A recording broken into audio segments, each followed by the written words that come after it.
Good evening, and thank you for joining me for another Boring Books for Bedtime. I hope tonight's selection provides all the boredom your busy brain needs to quiet down and let you get some sleep. So find a comfortable spot, adjust your volume, take a nice deep breath in, let it out slowly, and off we go. Before we begin, I'd like to make a few announcements that are usually held to the end of the podcast, when theoretically you're asleep, so that's probably not the best place to put them. First, if you're ever interested in reading one of these books for yourself, you'll usually find a link to a free ebook version from Project Gutenberg in the show description. Second, if you'd like to become a supporter of this podcast, there are several ways to do that. You can become a subscriber on our Patreon page, where you'll receive perks like exclusive episodes found nowhere else. Or you can make a one-time donation via buymeacoffee.com. No subscription required. You'll find links to both of these in the show description. Third, if you'd ever like to get in contact or suggest a boring book you'd like to hear read, the best place to do that is on our website, www.boringbookspod.com, or catch me on Twitter at boringbookspod. I always love hearing from you. Finally, to everyone who's left a rating or a review, or shared this podcast with someone you thought really needed a good night's sleep, thank you so much. We couldn't do this without you. Now, let's get to the reading. In honor of America's birthday, tonight we're continuing our readings from the Federalist Papers by Alexander Hamilton, John Jay, and James Madison. Let's begin. Federalist Number 15. The Insufficiency of the Present Confederation to Preserve the Union. Written for the Independent Journal by Alexander Hamilton. To the people of the State of New York, in the course of the preceding papers, I have endeavored, my fellow citizens, to place before you in a clear and convincing light the importance of union to your political safety and happiness.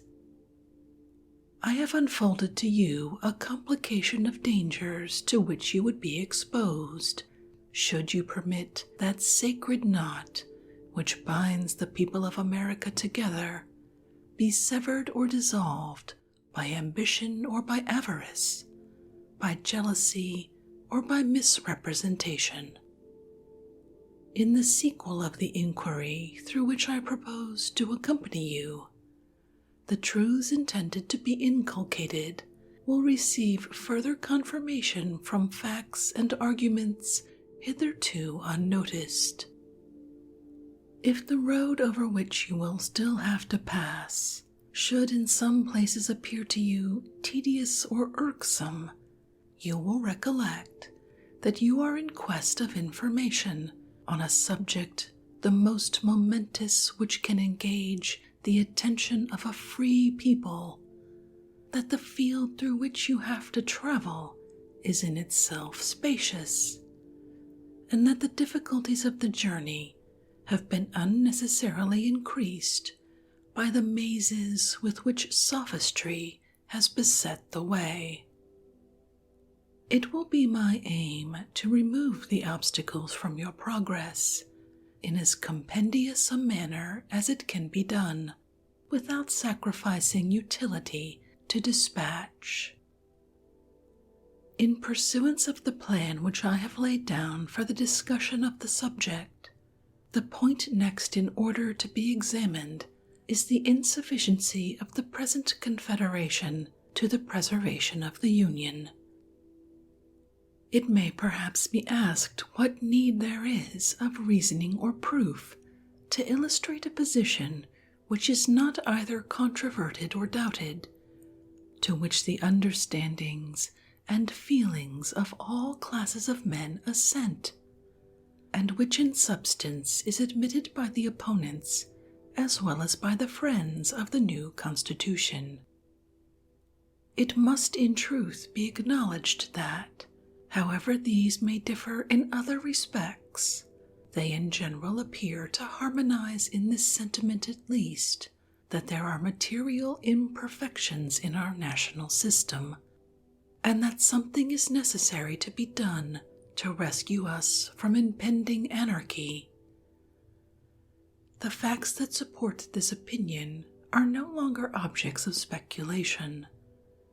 They have forced themselves upon the sensibility of the people at large, and have at length extorted from those whose mistaken policy has had the principal share in precipitating the extremity at which we have arrived, a reluctant confession of the reality of those defects in the scheme of our federal government, which have been long pointed out and regretted by the intelligent friends of the Union. We may indeed with propriety be said to have reached almost the last stage of national humiliation. There is scarcely anything that can wound the pride or degrade the character of an independent nation which we do not experience. Are there engagements to the performance of which we are held by every tie respectable among men? These are the subjects of constant and unblushing violation.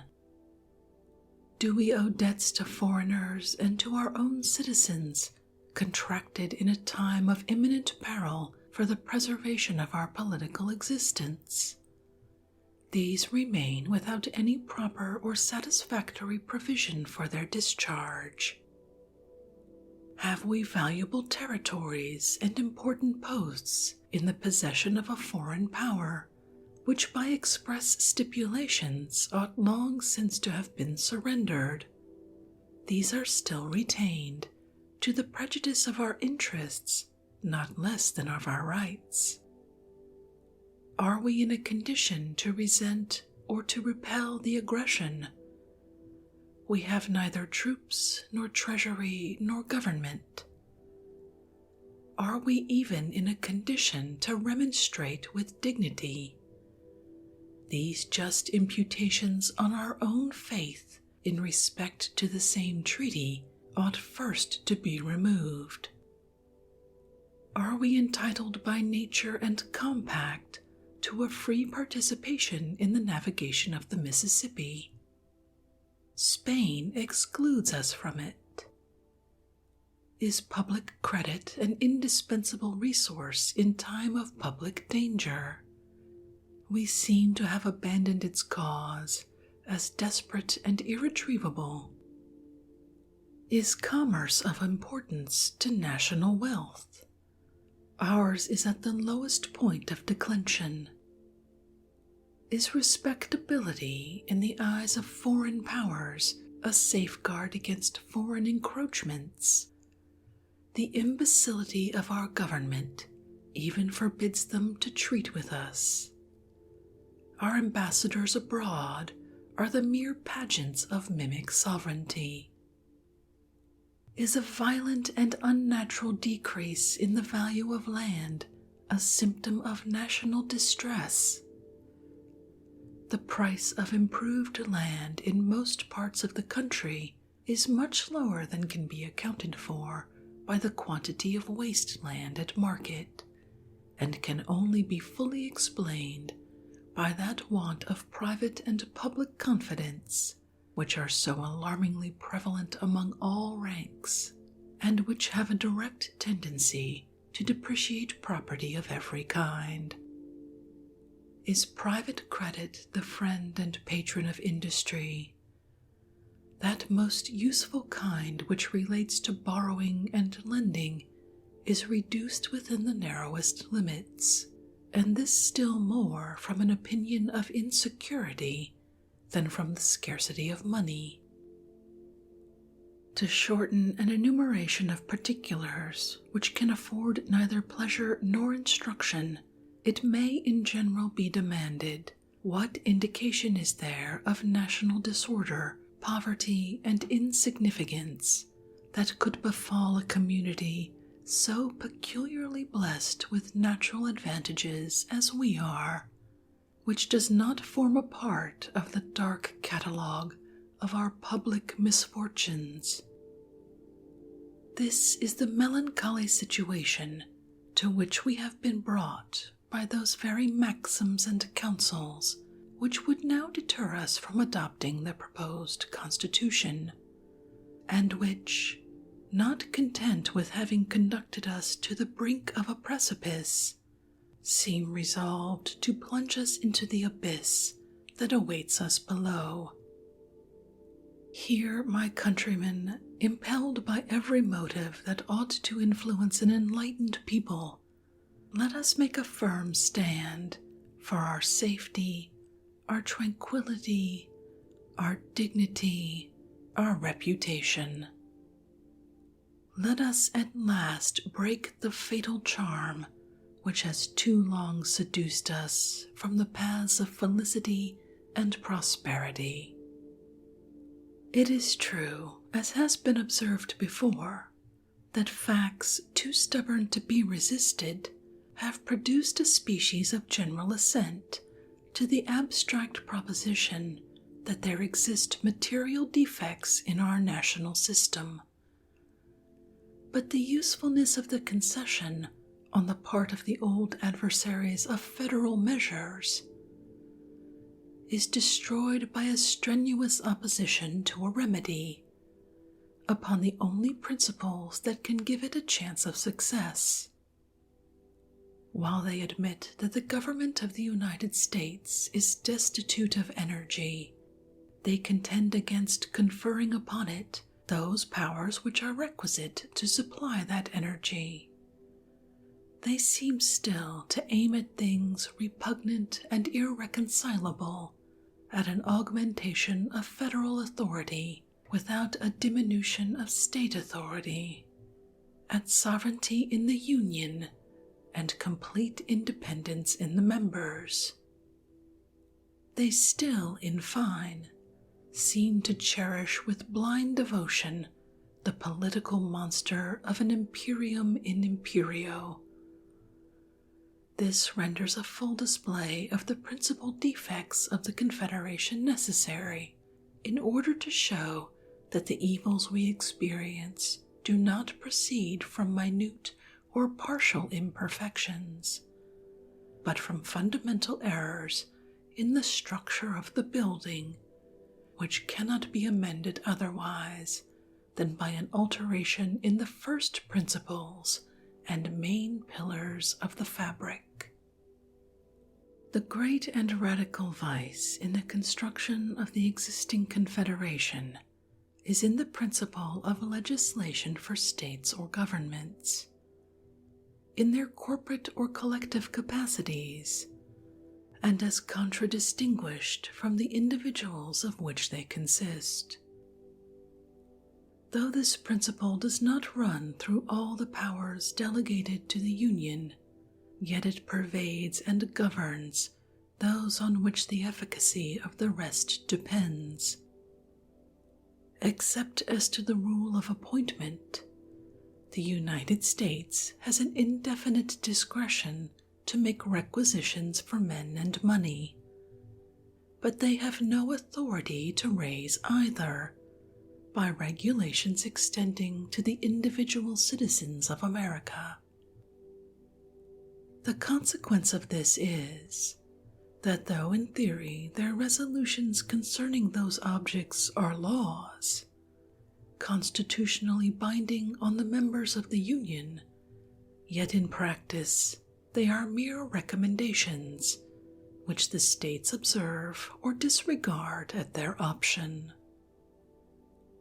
It is a singular instance of the capriciousness of the human mind that after all the admonitions we have had from experience on this head, there should still be found men who object to the new Constitution for deviating from a principle which has been found the bane of the old, and which is in itself evidently incompatible with the idea of government. A principle, in short, which, if it is to be executed at all, must substitute the violent and sanguinary agency of the sword to the mild influence of the magistracy.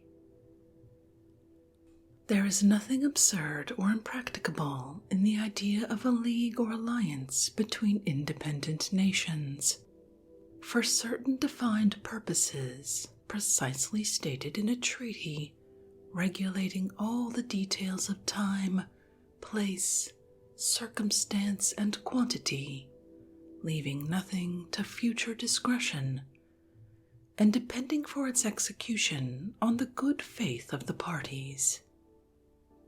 Compacts of this kind exist among all civilized nations, subject to the usual vicissitudes of peace and war, of observance and non-observance, as the interests or passions of the contracting powers dictate. In the early part of the present century, there was an epidemical rage in Europe for this species of compacts, from which the politicians of the times fondly hoped for benefits which were never realized. With a view to establishing the equilibrium of power and the peace of that part of the world, all the resources of negotiation were exhausted, and triple and quadruple alliances were formed. But they were scarcely formed before they were broken, giving an instructive but afflicting lesson to mankind how little dependence is to be placed on treaties which have no other sanction than the obligations of good faith, and which oppose general considerations of peace and justice to the impulse of any immediate interest or passion. If the particular states in this country are disposed to stand in a similar relation to each other, and to drop the project of a general discretionary superintendence, the scheme would indeed be pernicious, and would entail upon us all the mischiefs which have been enumerated under the first head. But it would have the merit of being, at least, consistent and practicable, abandoning all views towards a confederate government. This would bring us to a simple alliance, offensive and defensive, and would place us in a situation to be alternate friends and enemies of each other, as our mutual jealousies and rivalships, nourished by the intrigues of foreign nations, should prescribe to us. But if we are unwilling to be placed in this perilous situation, if we still will adhere to the design of a national government, or, which is the same thing, of a superintending power, under the direction of a common council, we must resolve to incorporate into our plan those ingredients which may be considered as forming the characteristic difference between a league and a government. We must extend the authority of the Union to the persons of the citizens, the only proper objects of government. Government implies the power of making laws. It is essential to the idea of a law that it be attended with a sanction, or, in other words, a penalty or punishment for disobedience. If there be no penalty annexed to disobedience, the resolutions or commands which pretend to be laws will in fact amount to nothing more than advice or recommendation. This penalty, whatever it may be, can only be inflicted in two ways: by the agency of the courts and ministers of justice, or by military force, by the coercion of the magistracy, or by the coercion of arms. The first kind can evidently apply only to men. The last kind must of necessity be employed against bodies politic, or communities, or states. It is evident that there is no process of a court by which the observance of the laws can, in the last resort, be enforced. Sentences may be denounced against them for violations of their duty, but these sentences can only be carried into execution by the sword. In an association where the general authority is confined to the collective bodies of the communities that compose it, every breach of the laws must involve a state of war, and military execution must become the only instrument of civil obedience. Such a state of things can certainly not deserve the name of government, nor would any prudent man choose to commit his happiness to it.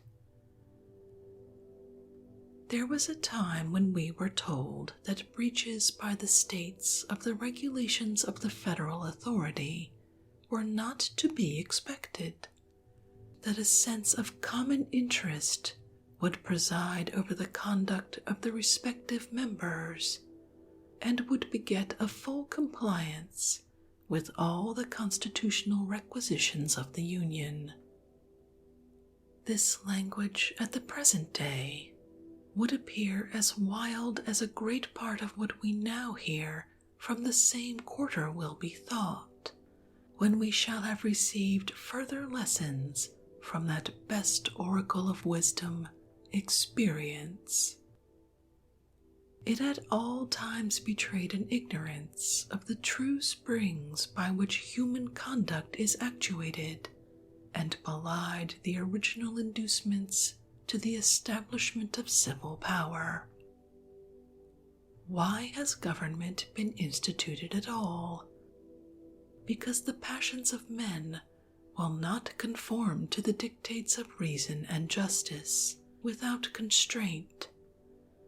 Has it been found that bodies of men act with more rectitude or greater disinterestedness than individuals?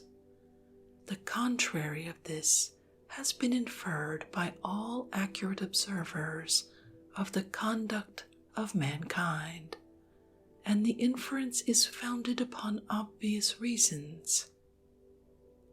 Regard to reputation has a less active influence when the infamy of a bad action is to be divided among a number than when it is to fall singly upon one.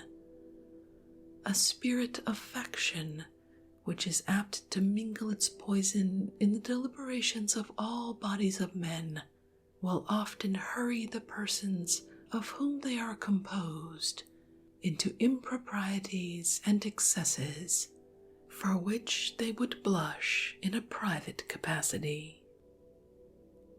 In addition to all this, there is in the nature of a sovereign power an impatience of control that disposes those who are invested with the exercise of it to look with an evil eye upon all external attempts to restrain or direct its operations. From this spirit, it happens that in every political association which is formed upon the principle of uniting in a common interest a number of lesser sovereignties, there will be found a kind of eccentric tendency in the subordinate or inferior orbs, by the operation of which there will be a perpetual effort in each to fly off from the common center. This tendency is not difficult to be accounted for. It has its origin in the love of power. Power controlled or abridged is almost always the rival and enemy of that power by which it is controlled or abridged.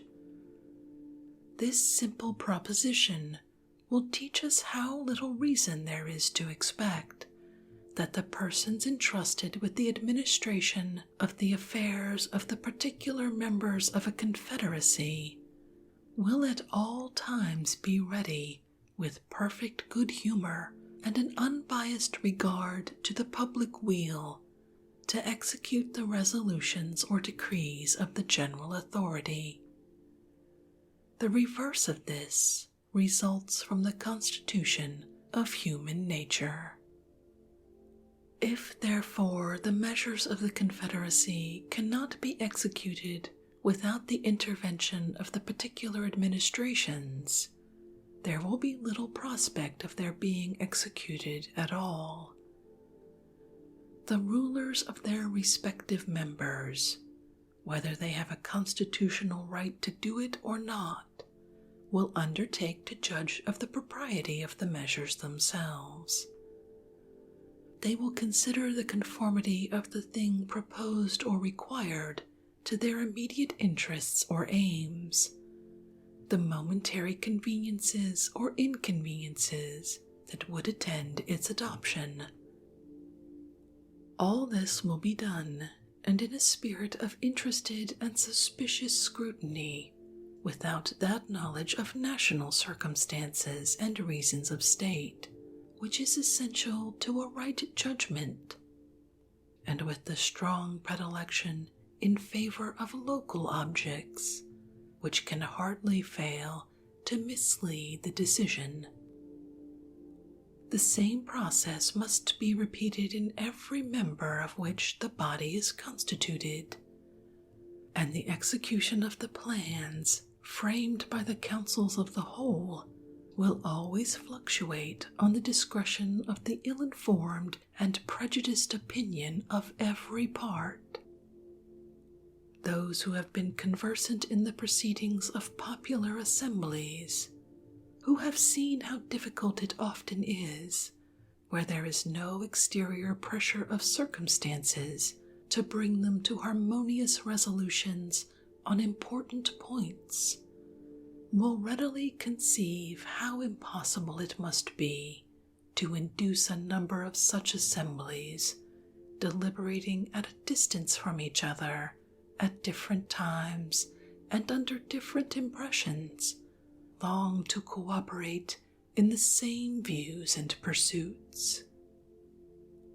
In our case, the concurrence of 13 distinct sovereign wills is requisite under the Confederation to the complete execution of every important measure that proceeds from the Union. It has happened as was to have been foreseen. The measures of the Union have not been executed. The delinquencies of the states have, step by step, matured themselves to an extreme, which has at length arrested all the wheels of the national government and brought them to an awful stand. Congress at this time scarcely possessed the means of keeping up the forms of administration, till the states can have time to agree upon a more substantial substitute for the present shadow of a federal government. Things did not come to this desperate extremity at once. The causes which have been specified produced at first only unequal and disproportionate degrees of compliance with the requisitions of the Union. The greater deficiencies of some states furnished the pretext of example and the temptation of interest to the complying or to the least delinquent states. Why should we do more in proportion than those who are embarked with us in the same political voyage? Why should we consent to bear more than our proper share of the common burden?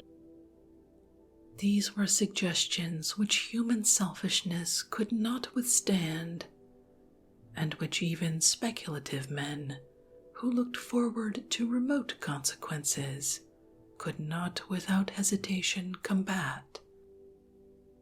Each state, yielding to the persuasive voice of immediate interest or convenience, has successively withdrawn its support, till the frail and tottering edifice seems ready to fall upon our heads and to crush us beneath its ruins.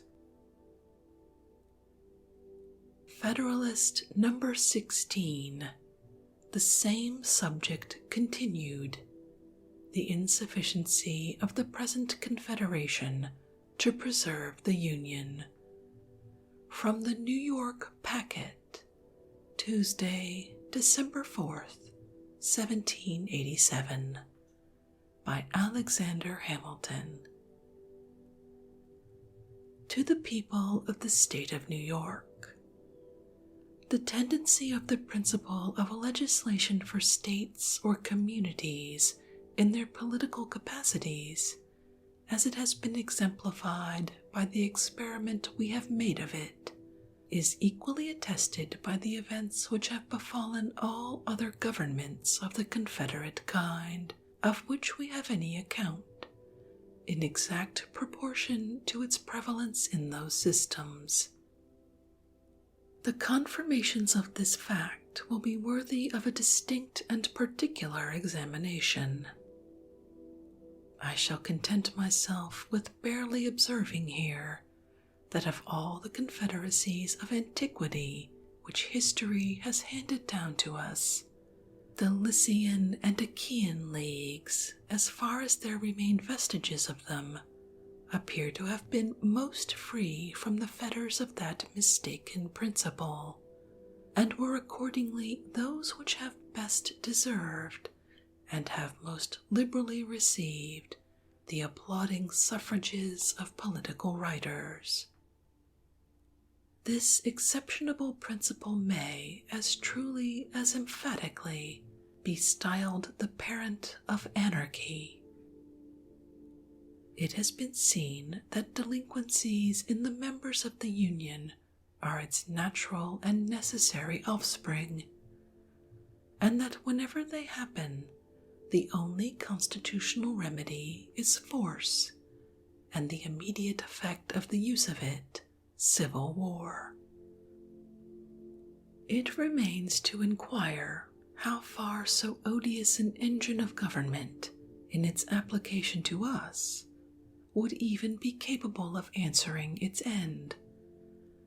If there should not be a large army constantly at the disposal of the national government, it would either not be able to employ force at all, or, when this could be done, it would amount to a war between parts of the Confederacy concerning the infractions of a league, in which the strongest combination would be most likely to prevail, whether it consisted of those who supported or of those who resisted the general authority. It would rarely happen that the delinquency to be redressed would be confined to a single member, and if there were more than one who had neglected their duty, similarity of situation would induce them to unite for common defense. Independent of this motive of sympathy, if a large and influential state should happen to be the aggressing member, it would commonly have weight enough with its neighbors to win over some of them as associates to its cause.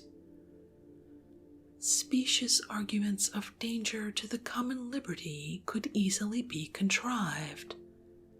Plausible excuses for the deficiencies of the party could without difficulty be invented to alarm the apprehensions, inflame the passions, and conciliate the goodwill even of those states which were not chargeable with any violation or omission of duty. This would be more likely to take place as the delinquencies of the larger members might be expected sometimes to proceed from an ambitious premeditation in their rulers, with a view to getting rid of all external control upon their designs of personal aggrandizement, the better to effect which it is presumable they would tamper beforehand with leading individuals in the adjacent states. If associates could not be found at home, recourse would be had to the aid of foreign powers, who would seldom be disinclined to encouraging the dissensions of a confederacy, with the firm union of which they had so much to fear. When the sword is once drawn, the passions of men observe no bounds of moderation. The suggestions of wounded pride, the instigations of irritated resentment, would be apt to carry the states against which the arms of the Union were exerted to any extremes necessary to avenge the affront or to avoid the disgrace of submission. The first war of this kind would probably terminate in a dissolution of the Union. This may be considered as the violent death of the Confederacy. Its more natural death is what we now seem to be on the point of experiencing, if the federal system be not speedily renovated in a more substantial form. It is not probable, considering the genius of this country, that the complying states would often be inclined to support the authority of the Union by engaging in a war against the non-complying states.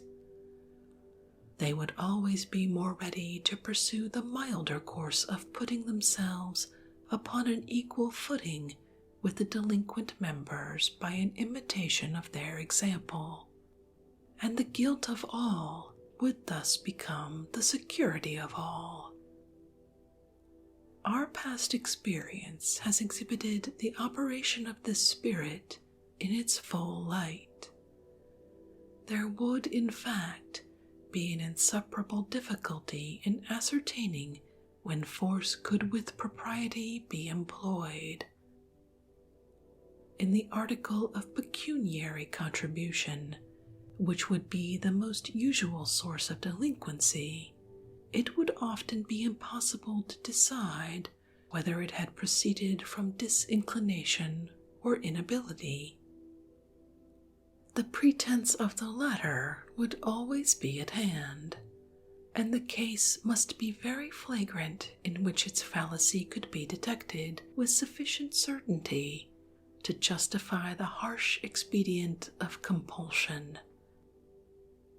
It is easy to see that this problem alone, as often as it should occur, would open a wide field for the exercise of factious views, of partiality, and of oppression in the majority that happened to prevail in the National Council. It seems to require no pains to prove that the states ought not to prefer a national constitution, which could only be kept in motion by the instrumentality of a large army continually on foot to execute the ordinary requisitions or decrees of the government. And yet this is the plain alternative involved by those who wish to deny it the power of extending its operations to individuals. Such a scheme, if practicable at all, would instantly degenerate into a military despotism, but it will be found in every light impracticable.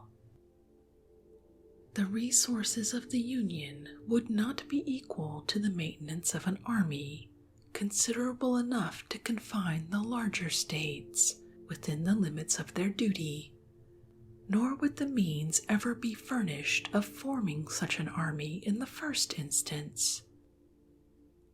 Whoever considers the populousness and strength of several of these states singly at the present juncture, and looks forward to what they will become, even at the distance of half a century, will at once dismiss as idle and visionary any scheme which aims at regulating their movements by laws to operate upon them in their collective capacities, and to be executed by a coercion applicable to them in the same capacities. A project of this kind is little less romantic than the monster-taming spirit which is attributed to the fabulous heroes and demigods of antiquity. Even in those confederacies which have been composed of members smaller than many of our counties, the principle of legislation for sovereign states, supported by military coercion, has never been found effectual.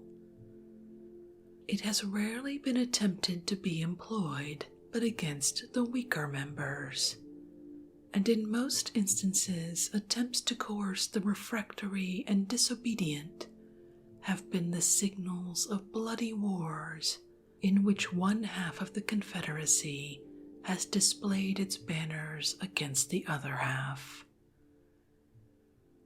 The result of these observations to an intelligent mind must be clearly this: that if it be possible at any rate to construct a federal government capable of regulating the common concerns and preserving the general tranquility, it must be founded, as to the objects committed to its care, upon the reverse of the principle contended for by the opponents of the proposed Constitution. It must carry its agency to the persons of the citizens. It must stand in need of no intermediate legislations, but must itself be empowered to employ the arm of the ordinary magistrate to execute its own resolutions. The majesty of the national authority must be manifested through the medium of the courts of justice. The government of the Union, like that of each state, must be able to address itself immediately to the hopes and fears of individuals, and to attract to its support those passions which have the strongest influence upon the human heart. It must, in short, possess all the means, and have a right to resort to all the methods, of executing the powers with which it is entrusted, that are possessed and exercised by the government of the particular states. To this reasoning it may perhaps be objected that if any state should be disaffected to the authority of the Union, it could at any time obstruct the execution of its laws, and bring the matter to the same issue of force, with the necessity of which the opposite scheme is reproached. The plausibility of this objection will vanish the moment we advert to the essential difference between a mere non-compliance and a direct and active resistance. If the interposition of the state legislatures be necessary to give effect to a measure of the Union, they have only not to act, or to act evasively, and the measure is defeated. This neglect of duty may be disguised under affected but unsubstantial provisions, so as not to appear, and of course not to excite any alarm in the people for the safety of the Constitution. The state leaders may even make a merit of their surreptitious invasions on the ground of some temporary convenience, exemption, or advantage.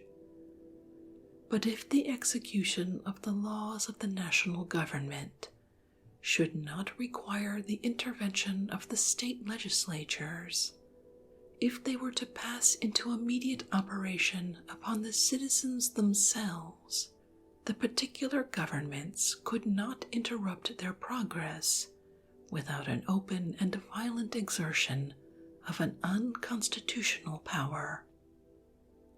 No omissions nor evasions would answer the end. They would be obliged to act, and in such a manner as would leave no doubt that they had encroached on the national rights. An experiment of this nature would always be hazardous in the face of a constitution in any degree competent to its own defense, and of a people enlightened enough to distinguish between a legal exercise and an illegal usurpation of authority. The success of it would require not merely a factious majority in the legislature, but the concurrence of the courts of justice and of the body of the people. If the judges were not embarked in a conspiracy with the legislature, they would pronounce the resolutions of such a majority to be contrary to the supreme law of the land, unconstitutional and void. If the people were not tainted with the spirit of their state representatives, they, as the natural guardians of the Constitution, would throw their weight into the national scale and give it a decided preponderancy in the contest. Attempts of this kind would not often be made with levity or rashness, because they could seldom be made without danger to the authors, unless in cases of a tyrannical exercise of the federal authority. If opposition to the national government should arise from the disorderly conduct of refractory or seditious individuals, it could be overcome by the same means which are daily employed against the same evil under the state governments. The magistracy, being equally the ministers of the law of the land, from whatever source it might emanate, would doubtless be as ready to guard the national as the local regulations from the inroads of private licentiousness. As to those partial commotions and insurrections which sometimes disquiet society from the intrigues of an inconsiderable faction, or from sudden or occasional ill humors that do not infect the great body of the community, the general government could command more extensive resources for the suppression of disturbances of that kind than would be in the power of any single member. And as to those mortal feuds, which in certain conjunctures spread a conflagration through a whole nation, or through a very large proportion of it, proceeding either from weighty causes of discontent given by the government, or from some violent popular paroxysm, they do not fall within any ordinary rules of calculation. When they happen, they commonly amount to revolutions and dismemberments of empire. No form of government can always either avoid or control them. It is in vain to hope to guard against events too mighty for human foresight or precaution, and it would be idle to object to a government because it could not perform impossibilities.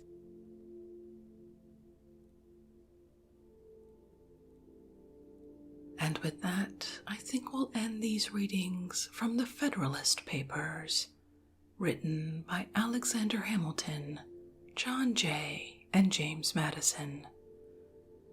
As always, I'm so glad you could join me for this evening's reading.